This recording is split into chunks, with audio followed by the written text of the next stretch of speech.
Ladies and gentlemen, welcome to the Refined Life Podcast. Here at Refined Life Podcast, we're refined as alien farts. And we like to let you know that today is brought to you by Ghost, apparently, because we have ghosts on both tables here. All I'm saying is, Ghost, you owe us some money. You know, we keep putting you on our podcast. But over there, I got Jared Blake. He's just got back from Kuwait. That kind of rhymes, Blake in Kuwait. We're going to talk about that. And over here, we got Jeff Suter, who just got back from Disney World. The most magical place in the world. It's very, very similar to Kuwait. And I just got back very similar to Disney and Kuwait. And I just got back from the Buffalo River Resort. Another big adventure. Which is completely different, but I had a blast with my kids. Spring break just happened. And basically, this episode, we're just going to catch up with each other. We ain't got to see each other in a while. We recorded those 3 episodes, a few weeks back, and, that was the last time we really got to hang out. So I'm excited to catch up and see how it was on your trip, what was on your trip, and the things that we can talk about that was on your trip. I know. I think you're talking to him, right? Yeah. There's only certain things he can talk about. Jared was in red zones where we can't talk about. So. Eating Pop-Tarts and Nutella. Yeah, Pop-Tarts and Nutella. If you actually take the Pop-Tarts and you put the Nutella on them and then squish it between the two Pop-Tarts. They cancel each other out. Yeah. They're cancel, then healthy. It's fine. It's healthy. It's got nuts then. All right, well, since you brought that up, since you brought up the Pop-Tarts and the Nutella, let's start off with the last time we were in here, we decided that we were going to start the carnivore diet. Yep. So is everybody still on it? How are we doing? Did we fall off? I myself, we already discussed, I fell off one night with some Pop-Tarts in the middle of the night and some Nutella in the middle of the night. Which is but other than that, the only issue I've had with carnivore, which is shocking, absolutely shocking to me, because I'm a complete junk food junkie, fat kid. I want to eat the entire package of Oreos when I open it up. Yeah. I want sweets all the time. Yeah. I haven't really craved sweets. I mean, there was a couple times I kind of thought about it, but I ate some cheese or some meat or whatever, and it went away. I'm completely baffled by the fact that eating this much meat has somehow taken away my cravings for junk food. And my wife is a little leery of it because she also sees that I'm not eating any vegetables or anything. But I'm like, hey, you also realize, so I might not be eating any vegetables right now, but I'm also not eating Little Debbie's, Snicker bars, sugar, right, honey buns. So this has got to be moving in a positive direction. So I don't know that I stay on COVID. Maybe this is just curving me to a spot where I realize... COVID. I said COVID. Yeah, the COVID diet was not good for me. The COVID diet was how I got the rest of this weight on me. COVID is how we got here. So all of a sudden we're canceled. Right, canceled. No, I don't know that I stay on the carnivore diet completely, but it's definitely changing the way that I think about food and the way that I eat. Yeah. I think for me, I've done really well on it. I enjoy it. I think my biggest stream was on the road whenever I was gone and stuck in a hotel for, 4 or 5 days. Plane travel, really hard. Being on the road is hard. I mean, you can take some stuff with you, obviously, but you can only eat, You can only eat so much jerky, man. Yeah, only so much jerky and chicken out of a cooler before, and even if it's red meat, no matter what it is, after sitting in a cooler for 2 or 3 days, you're like, don't know if I want to eat that. So that was I think the biggest thing is just being on the road. I have kind of my go-to snacks on the road, which is I love pumpkin seeds. Things like that. I'm not sure if seeds are okay. Maybe they are. It's not a whole lot of food in a seed.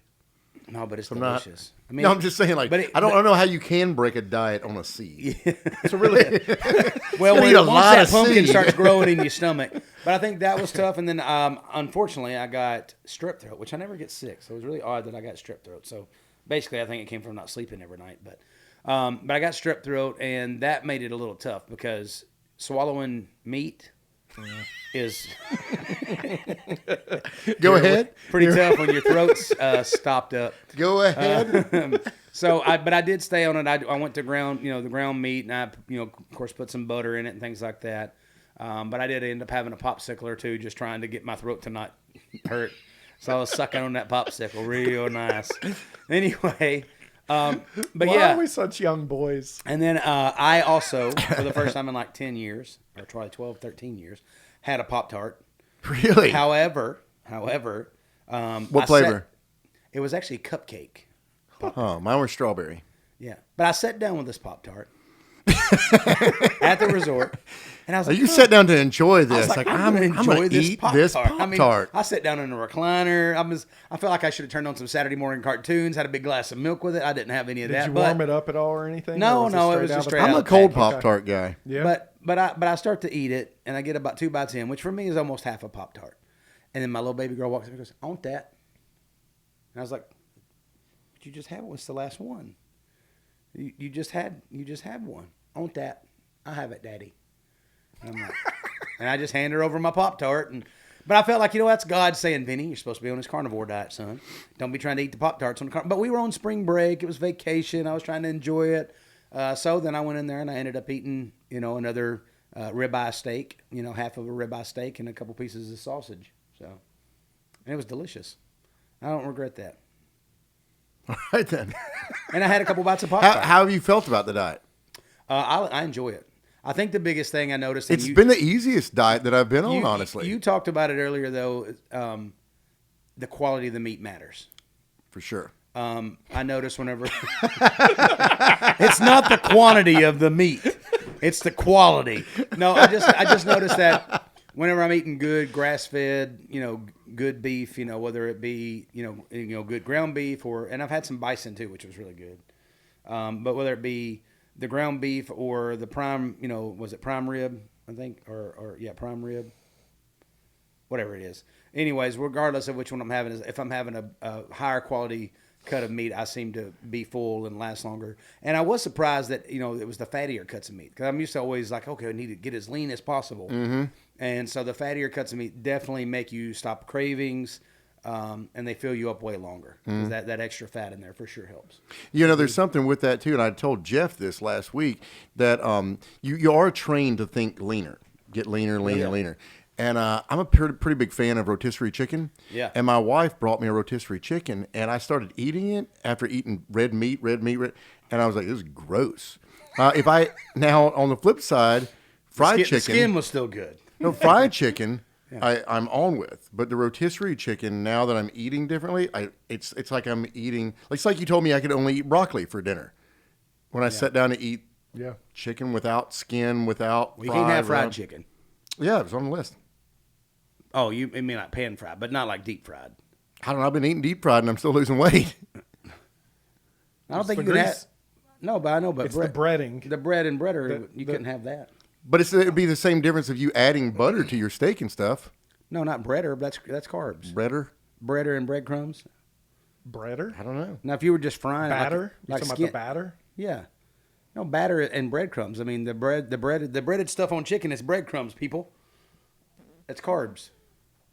I think you can have like pan fried chicken. Right. You're correct. I don't know what's happening with my phone. Yeah, I like that groove, bruh. Love I don't some know fried what's playing, chicken. man. Fried chicken. I love fried chicken. Yeah. So Jerry got a new phone. Yeah. That's part of the catch up. But before we do that, we need to know how you've been doing on your carnivore. I've been thoroughly enjoying it. Yeah. Same experience. I did not get strep throat. I threw my back out, so I haven't been able to work out. I hope to start this coming Monday. Yeah. But I still dropped 11 pounds. You didn't throw your back out by getting kicked in the back while you were snoring, did you? I have no good story on the throwing the back out. I've been told numerous times I needed to come Make up up with some a good shit. story. Autumn had a really good time. Turns out I'm 41. Yeah, 44, I'm unfortunately. trying to give you something, bro. I appreciate that. So yeah, but I still was down 11 pounds in the 2.5 weeks That's we've great, been on yeah. it. I did gain 6 of them back. We have been in Disney, Yeah, well, and the first day I was like, you know what? I'm going to stick to this. I'm going to make it happen. And it became very expensive oh, yeah. to be strictly carnivore at Disney. Yeah. So I did succumb to the financial side of it and say, you know what, I'm Burger gonna and have fries or Yeah, whatever. I'm just gonna have to do what I got to do to get through these days. Yeah. And then when we get Especially home, when who all did you have with you at the? so it was myself, Autumn, Emma, Addie, and then one of my really good brothers, Zach Williams, and his wife Oh, yeah. Heather, and their 4-year-old Lottie came and connected with us for 2 days. Well, we Zach, literally Zach just got could pay back. for everybody's meat. He's uncaged, bro. He is uncaged, and he did pick up some. He's very good at Picking up meat. At picking up meat. Yeah. No, that's good, man. And how was Disney World? Was it awesome? Was it packed? Was it, what was it like? Man, it was absolutely the wrong time to be there. It was freaking packed. Yeah. And it's while we had a phenomenal time, especially with Zach and Heather and Lottie they live there. They're 45 minutes outside of Orlando, so they get free tickets, right? They've got the passes. Yeah. So they go probably once a week, if not once a week, every 2 weeks for sure. Wow. So they know the inside and outs of the park and what to do and what not to do. So they were a massive help and just a damn good time as always. Did they instruct you on going to the main office and letting them know you're claustrophobic so you don't have to stand in line? Is that a thing? It was for me when I went. Huh. I walked up to him. I said, listen, I am severely claustrophobic. If you need to, I can get my doctor on the phone. I said, but I said, I really can't wait in lines. We do the same thing at the airport. Don't tell anybody. That's a massive cheat code. Don't think I won't try it. It's real, though. Do you not get, when you're standing there in those lines, do you not get like... So we bought they're not called fast passes anymore. It's a racket how Disney does it. Yeah. I've been told it's post-COVID. They now do it a new way. But you Autumn handled it all, but I think you pay per ride or access to per ride to be able to get on it past everybody else. Per person, per ride? Per person, per ride. And you can only book 2 at a time every 2 hours.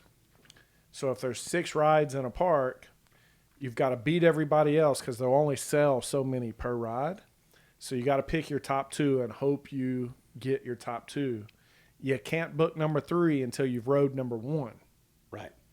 And so and you're consistently paying for it all the way through. You know what they should do? They should do it like at a restaurant where they give you a little buzzer. Like, hey, this is going to go off when you got 10 minutes till your time. That way okay, I got 10 minutes. So you could go play some games, you go eat some food, go do whatever, and then come back and go right to so that's what they like. I would rather pay for a stand-in. Like just pay somebody to go stand in line. line. Pay somebody to go stand in line and then be able to just come take their place and then get out of line and go start standing in the number next. That sounds like a phenomenal business opportunity for somebody at Disney.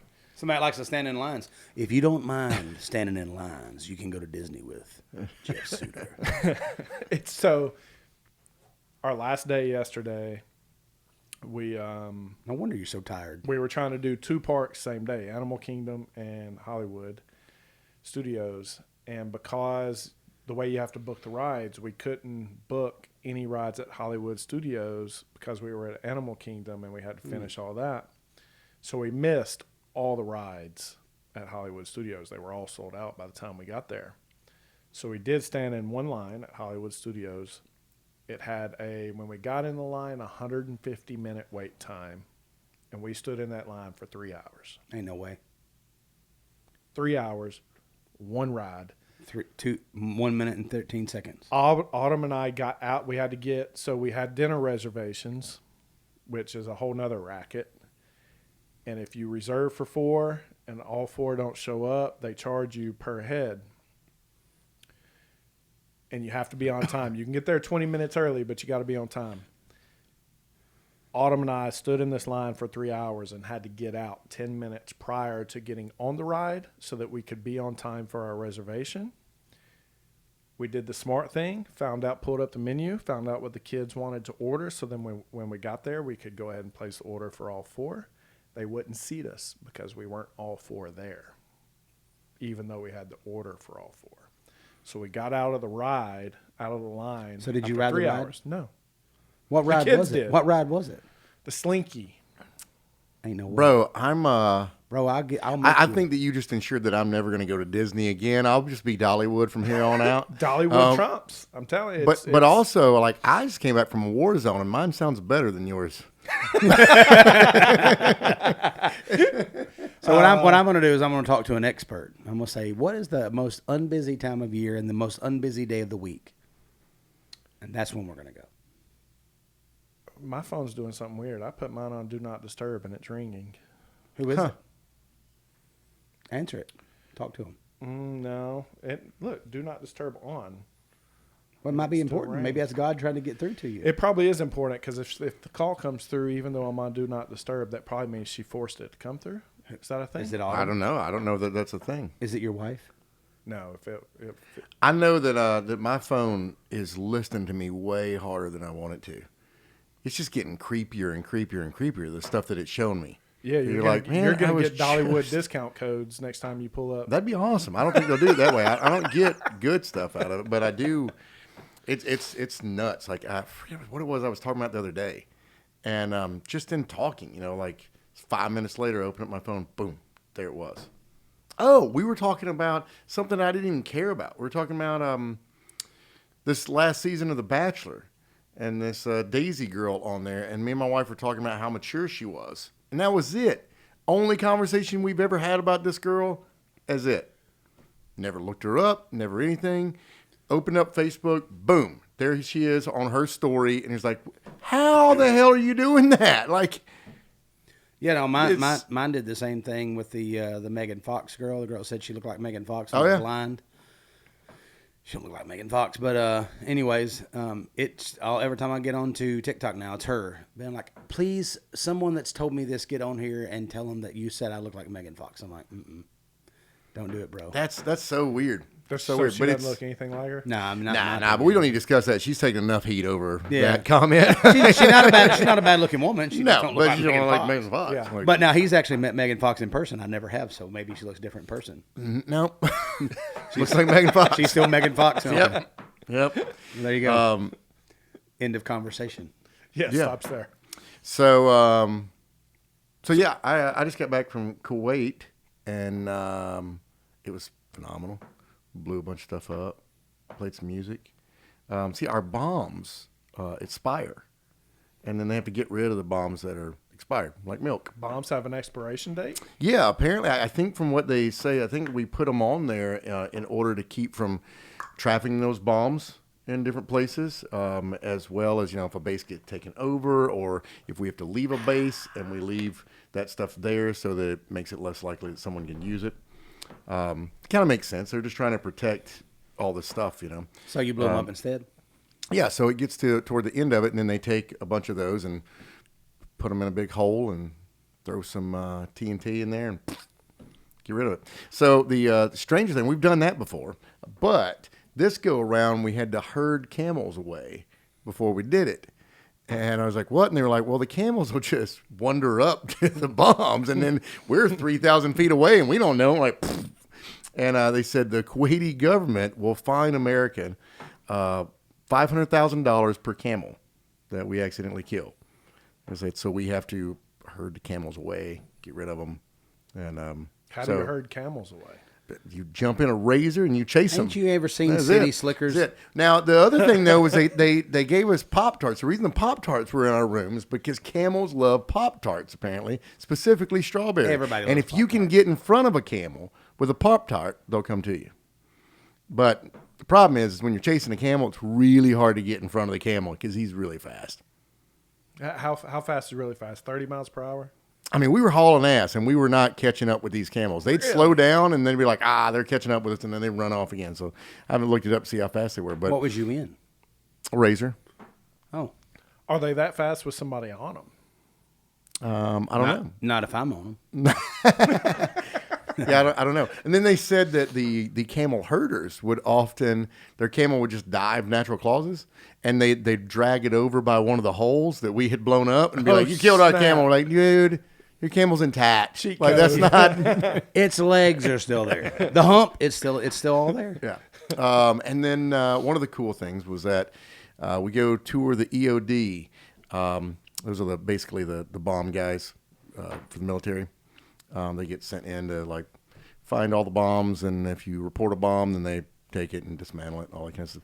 They're freaking awesome people, but they're batshit crazy because they literally just play with bombs that they've never seen before. I'm like, is it this way or is it this way? I don't know. But anyway, they were out with them, and the officer in command over the EOD, we had given a anniversary Telecaster to him in Al Udeid, like 3 years ago. And he was the officer there. And so it's really cool whenever you go over and you get to see someone that you had already made friends with on another base. And yeah, we gave another guitar away to this girl that have no idea what she was going through. But tons of people came up to me afterwards like, hey, there could not have been a better person for you to give that to. Thank you so much. You have no idea what it meant to her. Yeah. That's awesome. So that was cool.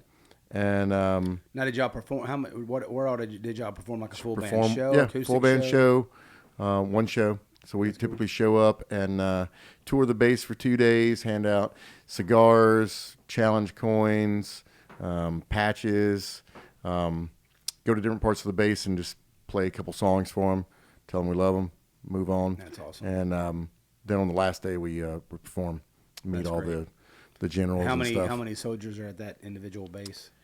They said 3,000 on that one, and we probably had 1,500 of them that night. That's awesome. They said it was the most people that it ever had at one of their events. Now, That's awesome. are y'all allowed to take any pictures or anything? Yeah, we'll have that video up before long. Okay. I just Fest didn't usually know- does all the videos of it. So we take videos and then they stop us at certain parts and they edit those videos out and tell us what we can have and can't. But at this point, we've been over. That's the 19th time we've been over. So at this point, we've pretty much learned what you're not supposed to do. Yeah. Like the end of the plane, you get into certain sections to make sure no numbers or anything show. Yeah, I just know. Obviously, we've had times when they're like, "Hey," And the guys that come over too, Right. they know if they are not supposed to be on camera. So a lot of the guys media will Right. tear off different patches whenever they come up because they don't want anybody knowing who they are. yeah, we've had some situations like that. We're like, "Yeah, we can't put that person. That person can't do an interview with you, or that person can't be on camera." Like, oh, okay. Yeah. The most least entertaining, but it was kind of entertaining at the same time, was the new drones. We got to see the new drones that they had. But all we did was see them because with every question we asked, the guy was like, I can't tell you that part. I can't tell. So at the end of it, we're like, you've told us nothing about this drone. And he's like, it's amazing. But yeah, I can't really tell you anything about it at all. It's just amazing. And I'm sure it is. Yeah, but it's pretty incredible. The stuff that you did learn about it was it's definitely saving our soldiers' lives because it was they could just stay in the air forever, and if they got shot down, it's a guy that basically is just sitting in a box in the United States half the time going, I died, and he gets up and he goes home. It's like playing a regular video game. Yeah. But they did say that they've had to really work on how they handle those guys from a PTSD standpoint because it is like playing a video game. And then one day you wake up and realize what you've done Right. over the last 3 or 4 years of your life. Yeah. So they said it's been interesting teaching. So they said, oddly enough, we're letting them spend more time on the camera to see the severity of how evil the enemy is. They're like, we have to get them to see that because if not, they just know that they killed a bunch of people. Makes So sense. they have to understand the evilness that they're after. But and I always say this, and I'm going to keep saying it, and I dare anybody out there to argue this. The most respectable thing that I have for our military in all of this is when we talk about military spending, the biggest amount of money you're watching is them making sure that we're not killing innocent people. Because if we wanted to just take something out or destroy the bad guy and we didn't care about innocent lives, we would. But the amount of time and effort that we spend as America to try to not kill innocent people, opposed to our enemies that will just kill at random to get anybody. They will kill their own people to get away from us. It's absolutely crazy. And every once in a while I have some nut job that wants to argue with me about that. And that guy has never been out of the country. He's never really had a conversation with anybody who served in active military or in a war. And I'm going to go ahead and throw this out there. And I don't know if this will stir up anything, but I hope it does. If you've never been in a war, shut up. Like maybe if you haven't experienced what we're talking about, maybe you have no opinion. Because I know for a fact that anybody who served and been in that place and they start speaking, I'm shut down immediately. You have the floor. Yeah. You've experienced and that. it's remarkable that from our experience of meeting with so many different, military, one person that was there sees it one way and one person that was there can see it another way, but they were both there and they both had their jobs to do and they both had to do what they had to do.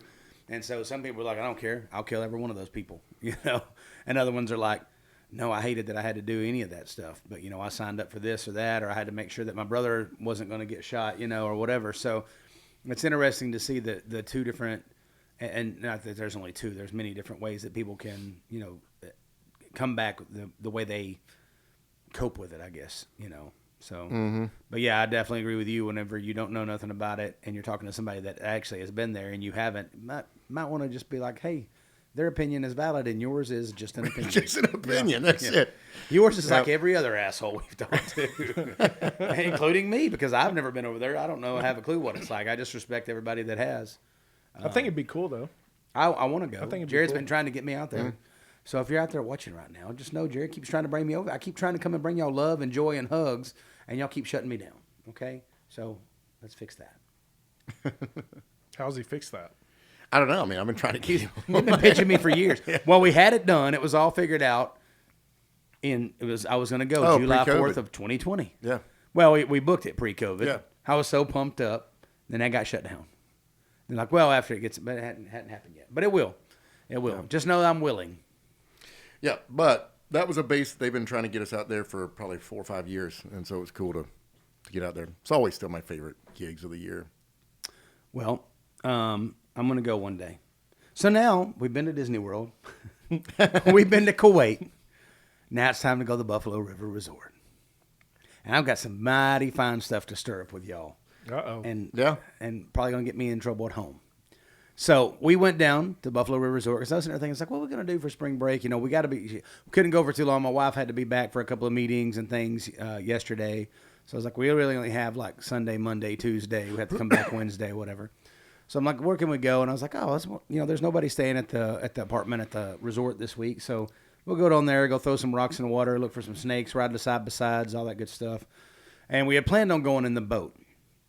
And I told my kids, we're going in the boat with Moon. It's going to be great. He's their godfather. So we're going to go in the boat with Moon. It's going to be awesome. So baby girl's like, boat. I want to go on a boat. She's never been on a boat. My son's like, Dad, we're going to go on the boat. I'm like, yeah, we're going to go on the boat. I promise. Well, then it became a deluge. The very first night we were down there, I'm talking about downpour from like 8 o'clock that night until, I don't know, 10 or 11 o'clock. And the river. It was bad weather, right? And the river was so far up, we didn't go no boat. So on the 25th, which was exactly 17 years since my dad passed away, March 25th, we went down to see his grave and kind of, my kids had never been there, so kind of told them stories about my dad. It was just a beautiful, and the wind was blowing. It was this beautiful day outside. All the rain had stopped. It was like 74 degrees. So it was just this great time. And, there were some tears that fell, but outside of that, it was just these great stories and memories that I got to share with my kids. And then we went over to the park and played, and my son climbed up in a big old tree. Well, then my daughter wanted to follow. So all things are going great there. Then we get headed back towards the resort, and my son goes, boat? Is it time to go on the boat? I'm like, no, son, we can't go on the boat. The river's so far up that we can't get in the boat. I said, it's dangerous. There's logs, half trees are floating down the river. You can't get in. So we went out there and we looked in and picked up rocks and all this other good stuff. And I found some Indian money. Okay. Yeah, which was really cool. Have you ever found a piece of Indian money? Nope. On the creek? So it's a little circular piece and has like ridges around it. And then it has a hole through it. And they would wear them on their necklaces and stuff like that. And they could trade them out. It's really cool. So I found one piece of that. Normally when you find one, you find 20 more right there. But I found one. That was it. I searched forever. Couldn't find another one. A person did find like a $900 arrowhead, spearhead down there last year. So it's kind of cool. You can go find some cool stuff in those rocks. But here's where the controversy comes in. So all my family decides to come over, which is great because I don't get to see them much. And we decided to play Uno. Uh-oh. We start playing Uno, and the cards come out, and all this kind of stuff. And we play the Uno the way that I've always played it, and everybody plays it that way. Well, my wife wasn't playing that night. My wife, Harley, was getting kind of sleepy, and she wanted to go watch a movie in the other room and everything. So I was like, I'll take her in here. You spend time with your family and all this kind of, which is her family too. But, she wanted me to see my brother. So my brother came, my mom came, all my brother's kids. Jagger stayed in there with me, and we played Uno, and we was teaching the kids how to play whatever. Well, the next night, nobody comes over. It's our last night there. And my wife's like, hey, I want to play Uno. I'm like, okay, cool, let's play.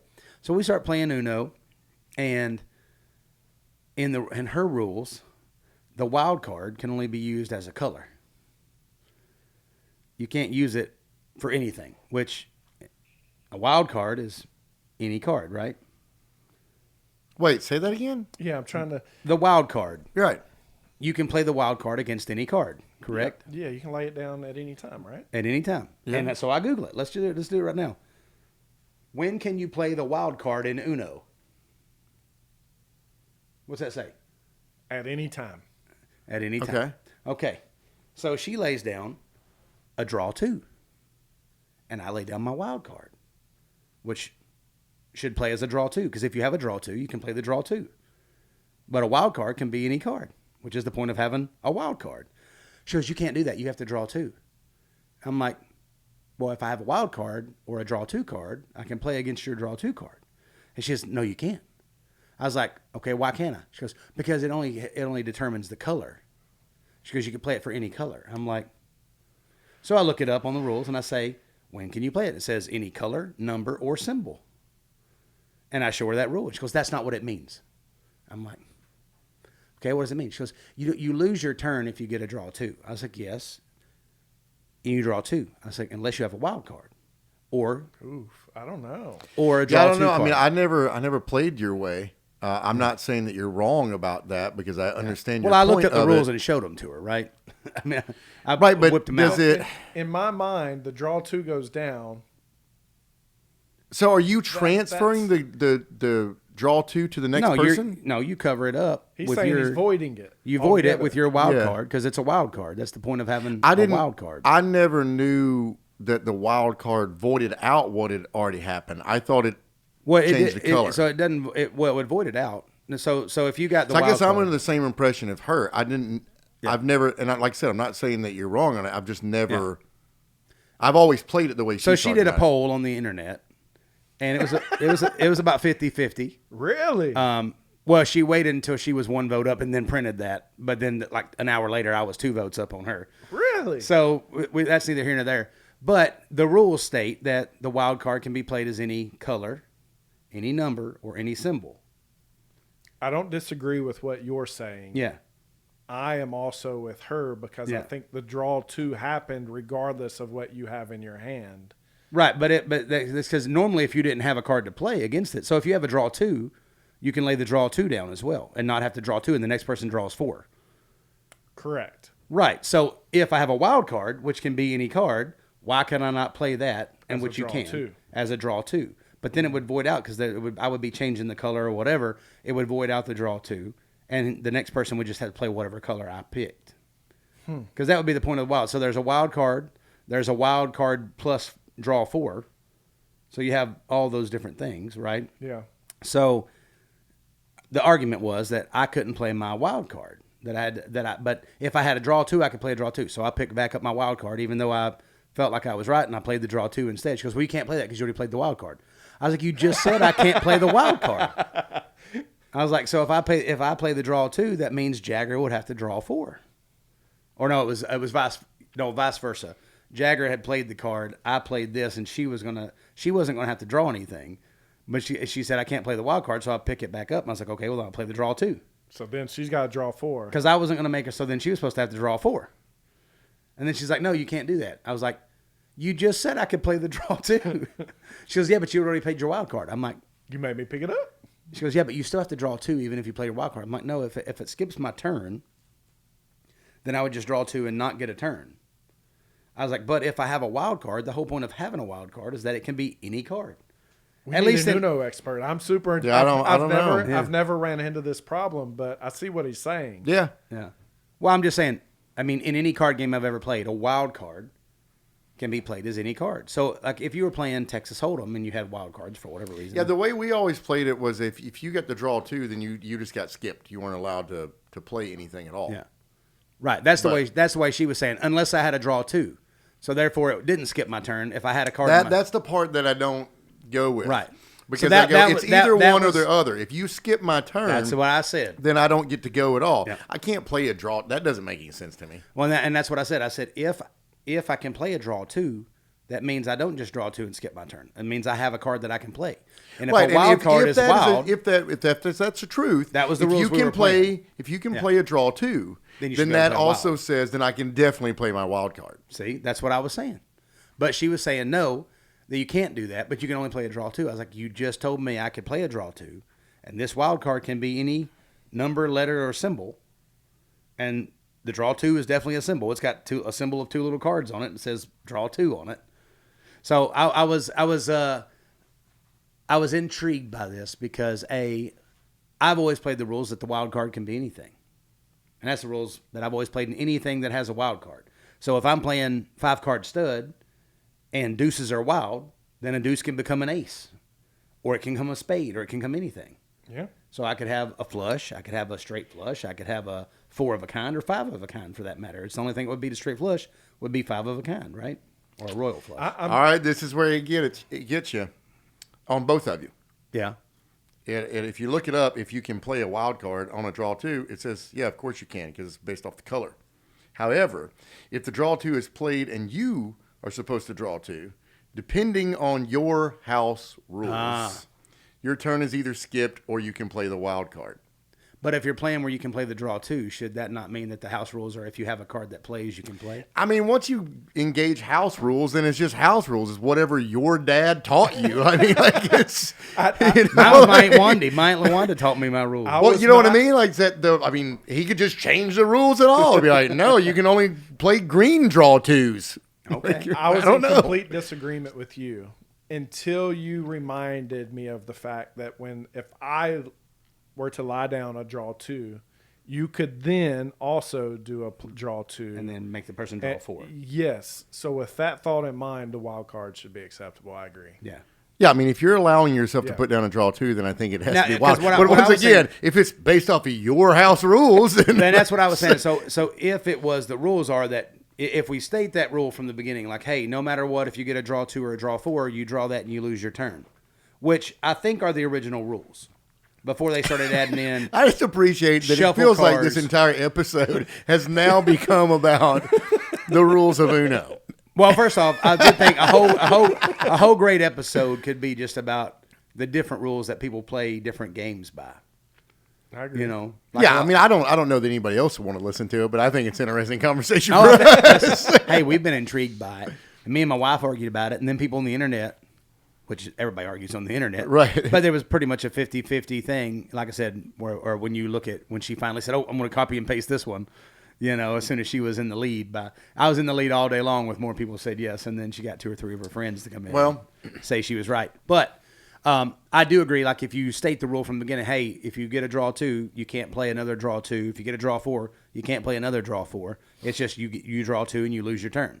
If that's stated from the beginning, but if the whole time we're playing draw 2s on draw 2s, then a wild card should hit. Maybe we all have learned a lesson. From now on, when you play any sort of game like that, Get the rules. before anything starts, because they're all going to forget. Yeah. You can just be like, listen, if you have any particular rules that you think are different, now is your time to speak. Yeah. And if you do not But a lot speak of up, times then you it don't doesn't think apply. about those rules Right. until you're in the middle of playing the game. But it doesn't matter.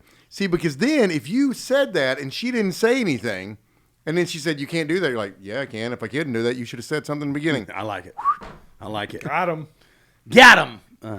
All right, so we'll put it like this. We're 50-50 on it. I'll give her the split. But to me, if you have wild cards, wild means it can be anything. So just know in my house rules. When you play the wild card on the draw 2, does that turn into a draw 2, or is it just skipping you? I don't know that. I mean, I guess theoretically, if I'm changing the color, because you would play it, I guess it would have Theoretically, you would still draw 2, though, then, wouldn't you? Well, no, because the next person would draw 4. So when you play a draw 2 on top of a draw 2, the next person has to draw 4.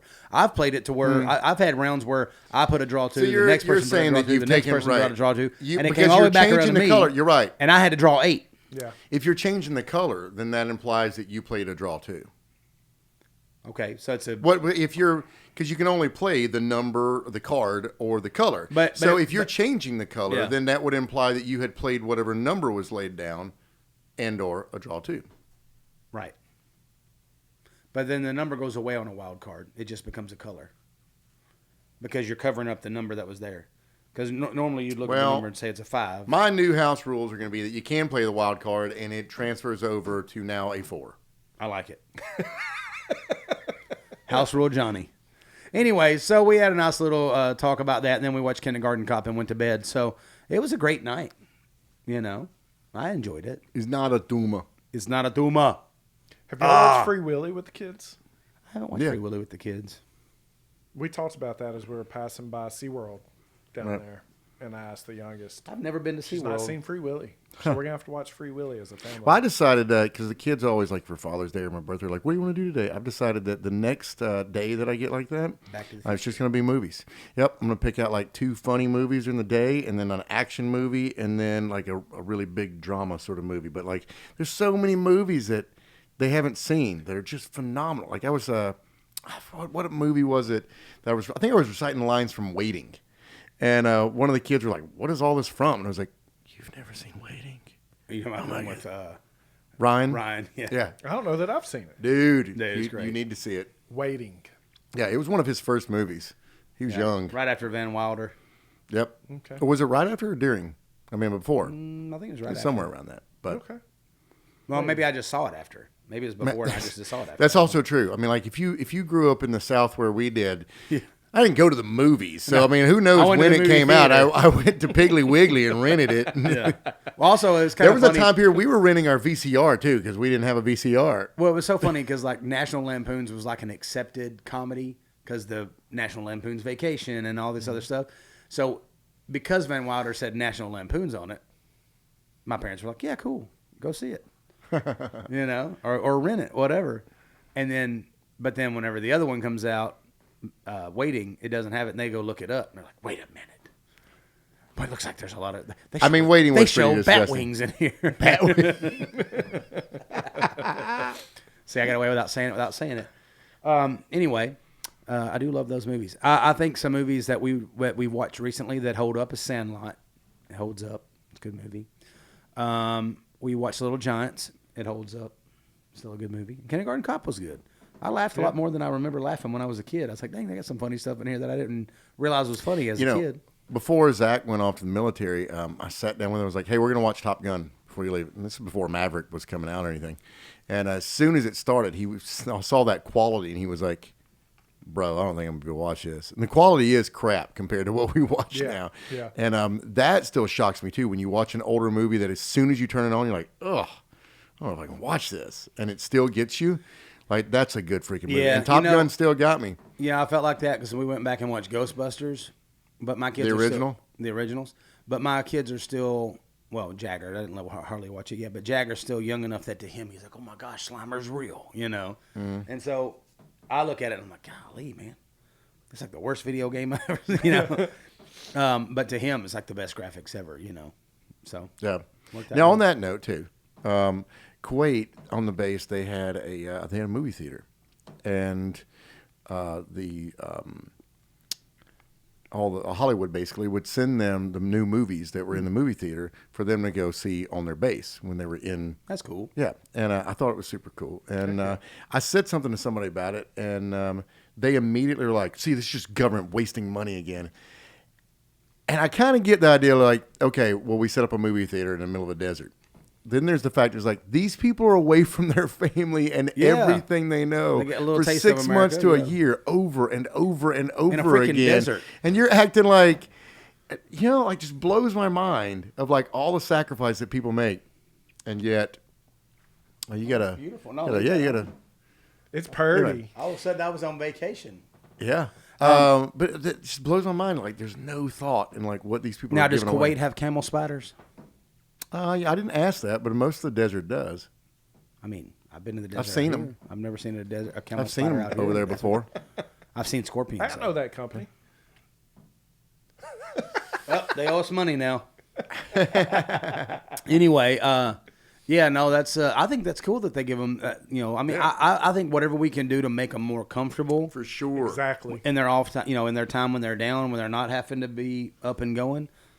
Dude, I want them to have Tempur-Pedic beds. I want them to have freaking. Well, they don't have that. The beds still suck. But, hey, we got only about 15 minutes left in here. So I want to, since we're catching up, I want to know, is there anything specific that each one of us have since the last time we've talked that we feel really blessed? You go first. I've been talking too You want much. me to go first? I've probably said this 100 times over on the podcast, but while in Disney, it's just really, really hard for me not to recognize Autumn and the mom she is to the girls as their That true she didn't have to stepmom. be. Yeah. Yeah. that she just chooses to be, and she great. loves them so hard, and there's not anything she won't Dude, do. that shows on the other side too. I mean, like me and Vinny's talked about that before. Like, you know, the way that she stepped in, you can tell how much she cares for those kids, and I think that's a rarity in step parents. Yeah, I For mean, sure. I'm just. When I first around, met y'all, I didn't know that they weren't y'all's right, kids. exactly. Yeah, I mean, I'm walking around Disney, and it's Except she did look a little young to have the oldest one. Yeah, but you know, she takes good care of herself, so you never know. Yeah, no, I would say that would be mine right now, man, just because we're fresh off that, and it was on my mind big time. I want to say it was our first day in one of the parks. It just come over me. I was like, geez, man, like, I couldn't ask for any more. Like, it's awesome just how much she loves them girls. It's awesome. That's awesome. Yep, Yeah. that's incredible. Yeah. You know, obviously, That makes me happy. Yeah, I'm obviously Same. thankful for my wife as well. But since you did the wife, I guess I'll do somebody different. I did the stepmom. Yeah. Well, stepmom wife. I think for me, you know, on some of the cool sides of things that are going on in my life, I had gotten some bad news about my ankle a month or so ago, and went back in this past week, and they took a look and said, you know, things are looking better. Amen. And getting more straight and all that good stuff. Still, it's kind of weird because when I first get up in the morning, I first put you ever had plantar fasciitis? Mm-hmm. So that's what my foot feels like when I first stand up after being sit down for a long time. It feels, you know, I can feel those two screws they put in the back of my heel. But once it gets warmed up, I mean, I feel like I'm walking more regular and doing well. So I just think, you know, the blessing that, you know, a lot of people have been praying for healing for me, and I think that is working and coming true. So, and I'm doing all the things I can do to strengthen the ligaments and get the muscles reactivated and all that kind of stuff. So, thankful for that, and, you know, thankful for just getting to spend time with my family over the last few days. And during that, I mean, I put my phone down pretty much. I mean, Jared called me and we talked for maybe 5 minutes. And outside of that, I mean, I tried to not be on the phone with anybody. My publicist called me. I'm like, hey, bro, I'm on vacation with my family. And so I said, I love you, but I'm not doing any kind of calls or business today. Same. I had my phones forwarded while in Disney. You couldn't call me if you tried. Yep. Yeah. Jared, what about you? I think that, well, on that you're saying too, that I think people miss. Oftentimes people are like, well, I don't have any money for vacation. I mean, you're talking to a guy once again that had 6 children and was broke as a joke. So, I mean, like, you make vacation whatever you can. I mean, the fact is that you're looking for that time with your family and putting down that phone. There are plenty of ways that you can get time away. I mean, there were times, you know, with me and Jen that it was just putting everything away in our house, you know, and just not answering the phone, not doing anything, and just playing Mafia. Yeah, playing Mafia and stuff, and just anyway, so I think that's a big deal, and I think that's something that clearly I think you guys are seeing it too. And I don't know if it's just a phase of life that we're all in, that you're realizing like, hey, these moments are leaving. Yeah. You know, and I've got to make the most of those. You know. You know, I definitely think that, you know, every now and then your phone will remind you, like, hey, here's pictures from 6 years ago. And the other day, a couple pictures come up of Jagger when he was like, you know, 2 years old in his little firefighter outfit, you know, and I look at him now, and man, he's got these leg muscles are coming in, and he's turning into, you know, into a little, I mean, he's a little boy now instead of being a toddler or a baby. And I get emotional thinking about it, but it's like watching him grow like that. It's awesome because he's growing up. But then on the flip side, it's like, man, he's never going to be my little man forever, you know. I mean, he'll always be my son. He'll always be my baby boy, but he's not that little kid anymore. And I feel blessed because, man, I enjoyed those times. You know, I'd let him dress up every time he wants to put on the superhero outfits. I've dressed up with him and let him paint my face, which, be careful because you get your eye knocked out, kid. But, yeah, I think just enjoying those moments are huge. I think so many times we get caught up in our businesses. We get caught up in trying to make money and be the providers and all that stuff, which we're always going to be those guys. I think, you know, if you're a good man, you're trying to do that. But I feel blessed that, having guys that have already been through raising their kids reminded me, like, hey, make sure you take that time. Yeah. Hey, go ahead and get off. I mean, Jared's been on the phone with me before. He's like, hey, man, go spend time with your kids. And well, basically, I was just saying, you know, I said, you know, you can't call Jared on date night. He won't answer the phone. And I think that was kind of cool for me because, you know, so many times I would, you know, I was like, oh, man, I need to take this call because it could be business or this, that. We'd be on a date. We'd be eating sushi, or we seem to like sushi for our date nights, sometimes Indian food. But I would take those calls, and even though they only take 5 or 10 minutes, it's still like that's supposed to be your time. But Jared kind of taught me like, and he just told me one time, he's like, "Hey, listen, after 6 o'clock on date night, Tuesday nights, I'm not answering you, and it don't matter if it's you, if it's so and so, if it's an absolute over the top emergency, you can text me." He said, "I may or may not look at my phone, most likely not, because you've seen his blue dots." But I just think it's a great lesson to learn that we need to spend that time with our significant others, our kids, our people. Well, I think too many times where I came with that is that too many times we're waiting on the other person to do it, and we throw that in their face too. When they're like, "Well, you're not doing this," you're like, "Well, you're not doing this. You're not doing Right." The only way you're going to make a change is leading that example. And Jen works very, very hard. I'm super proud of her, but at the same time, she spends a lot of time on the phone. Yep. And instead of me complaining about that, I started thinking, well, I'm just going to start putting down my phone on these nights. And it took a little bit longer. And even after like a year of doing it, there were certain clients that would call that she was like, can I get this? Can I take this? And then the other night I noticed, and I haven't even said anything to her about it. I need to tonight. But I noticed that a very big client, very big deal called. And she said, "Can I take this real quick?" And we were just now like driving out. And I said, "Sure."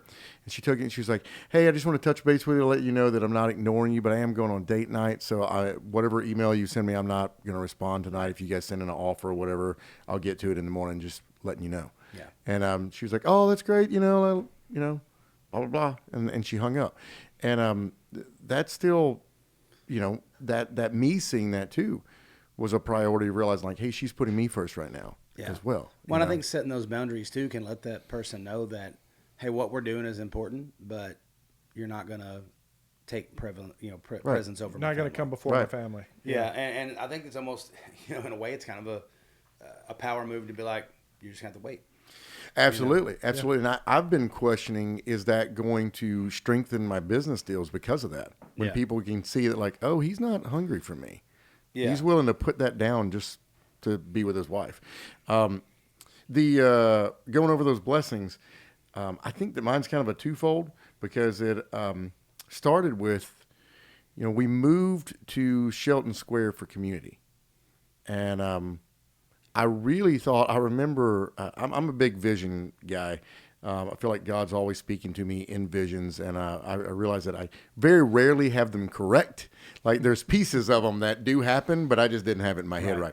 And I was like, we're going to move to Shelton, and all these people are going to find out how great you are at design, and your business is going to grow. We need to be around people.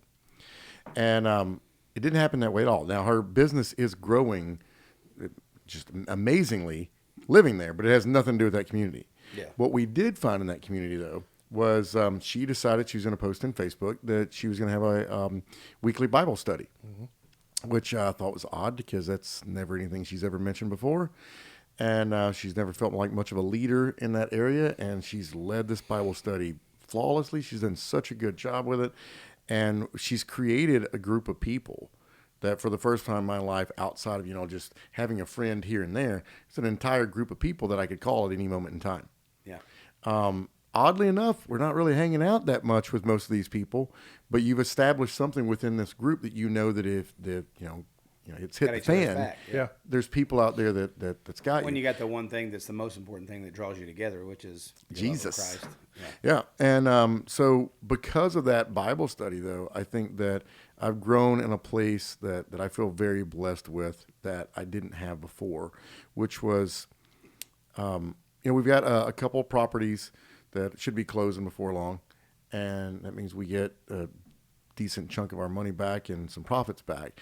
And at first, my mind immediately went where it always does, which is, okay, now I got this money. How do I put this money? Where do I put it? Over here? Do I put it over there? How do I make more money off of this money?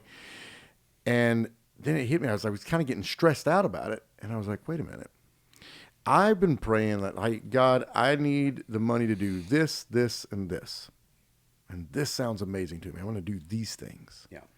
And then he starts bringing that money back in. And instead of me going, all right, cool, we can do those things now, I immediately go, how do I make more money? Right. It's like, it made me wonder, how many times is God giving me what I'm asking for? And then I'm not accepting it. I'm turning it into something else. And then I'm like, oh, I'm so tired. I'm so stressed. I'm so this. I'm like, you're doing that to yourself. Because of fear of, well, what if I don't take this money and do something with it? and I spend this time doing this, this, and this, and now I've got to eat into that pay, right. To live for the next 3 months. And feeling like that's being irresponsible in some way. And that's, I think something I'm learning in this Bible group is how to step back and realize, when is fear controlling you opposed to being a good steward? Yeah. When are you, because if I stop working, I feel lazy, but at the same time, if I stop working because I have the finances to stop working for a minute, that's probably going to be good for me. It's going to help me get done with a lot of things that were on my plate, whether it be at the house or personal things that she's wanted done or that I've wanted done. And, just take care of different things that keep getting pushed aside. And when I come back to the table, I'm probably going to feel so much better and be so much more capable of getting things done because my plate's clean. Great. And I feel great about things. But it's been a hard lesson, but I count that as a blessing just to even be thinking like that, because that was never the way I've ever thought before. Heck yeah. Cram everything in. No, I love that. I've seen you doing that, even just going on the cruise and taking a little bit more time. I think you went to Gatlinburg the week after you came back from the cruise and took the family. With the kids, I think that's cool. And you knew what you were leading up to. You're going to be gone for a week or so to Kuwait, that you got more shows coming up this summer and things like that. So I think you're taking that time and saying, hey, look, there is going to be times when I'm gone for a week or two. I mean, I know we got Kansas coming up this year. We do a big charity thing out there, and we're gone for a whole week when we do that. Well, and on that, like you said, that I always remind you of, like putting family first. Vinny turned around and did the same thing to me on that. I sent him a message. I was like, bro, totally didn't see this, but that week that we're gone, Cash is graduating that Saturday. And he was like, well, you ain't going to be at that show then. Yeah. I'll make it, I'll work it out. And having a partner, having people like that in your life that don't question that, they're just like, yeah, well, you're not. You're not missing graduation. Yeah. No, it's the last one, Yeah. I don't know if you've been. I assume you've been at every graduation, but maybe you haven't been. I mean, I know you do a lot overseas and things like that. I know you've been gone, right after Christmas through New Year's, things like that. I think you've even gone during Christmas. I've done Christmas twice. And so I think that, it's your last kid that's graduating, man. There's no way you can miss it. Last year when we were on that, I missed my son's. If you remember, I missed my son's preschool graduation. Yeah. And I felt terrible about it, but I also knew I was literally speaking in a prison that day, for people that some of them have no hope. They're not ever getting out, Yeah. And so I feel like God's going to put you where he wants you. And, but I can promise you when he's graduating high school, I will be at that graduation if I'm good Lord willing that I'm still alive, For sure. So yeah. I'll be the oldest guy at graduation. But, always guys, good catching up with you guys. No, absolutely. I think it's awesome. Y'all are two guys that I enjoy spending time with. So, make me part of your weekly plan. And, well, I don't know if it's going to be the next episode, so I'll just leave that alone. Yeah. It's the next episode. There's some good ones coming. Get ready for the next episode. All right, y'all. Well, this is Bigg Vinny, Jeff Suter, Jerry Blake, the Refined Life Podcast. Woo. We just want to make sure that to keep it refined. I mean, talking real nice. Okay. Because every time I look at Jared's glasses, I'm like, hey, what's going on? Anyways, we appreciate y'all catching up with us. This podcast, people ask us, what do y'all do a podcast about? I say, well, it says Refined Life. Sometimes it's Refined AF. Sometimes it's Unrefined AF.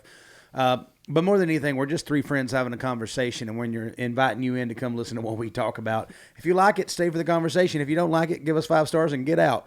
So, see ya. 5 stars. Give us 5 stars. Subscribe. Tell your friends. Share. Like. Podcast.com.